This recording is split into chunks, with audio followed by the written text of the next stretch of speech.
ஹாய்ங்க, நம்ம follower sweet recipe போடுங்கன்னு கேட்டதுனால இன்றைக்கி டர்க்கி ஃபேமஸ் டெசர்ட், அதுவும் ஓவன் இல்லாமல் எப்படி செய்கிறதுன்னு பார்த்துடலாமா?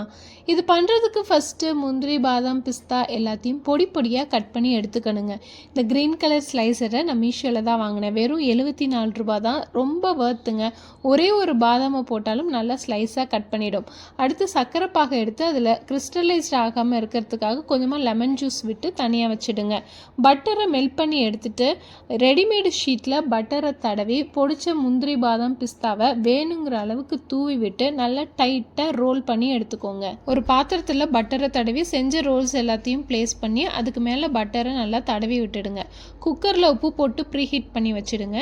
இப்போ குக்கருக்குள்ளே ரோல்ஸ் எல்லாத்தையும் ப்ளேஸ் பண்ணிவிட்டு கேஸ்கெட்டை எடுத்துட்டு குக்கரை க்ளோஸ் பண்ணி 15 நிமிஷத்துக்கு ஒரு தடவை ஓப்பன் பண்ணி அது மேலே பட்டரை தடவி விட்டு கலர் சேஞ்ச் ஆகி நல்லா கிறிஸ்பி ஆகிற வரைக்கும் வேக விட்டு எடுத்து சுகர் சிரப்பை ஊற்றி அதுக்கு மேலே பிஸ்தாவை தூவி விட்டு 20 நிமிஷம் கழித்து பரிமாறினா பக்லாவா டெசர்ட் ரெடி. இது செம்ம கிறிஸ்பியாக இருக்குங்க, தகட்டவே தகட்டாது. நீங்கள் ட்ரை பண்ணி பாருங்கள், கண்டிப்பாக உங்களுக்கு பிடிக்கும். இந்த மாதிரி ரெசிபிஸ் பார்க்குறதுக்கு நம்மளோட பேஜை ஃபாலோ பண்ணிக்கோங்க.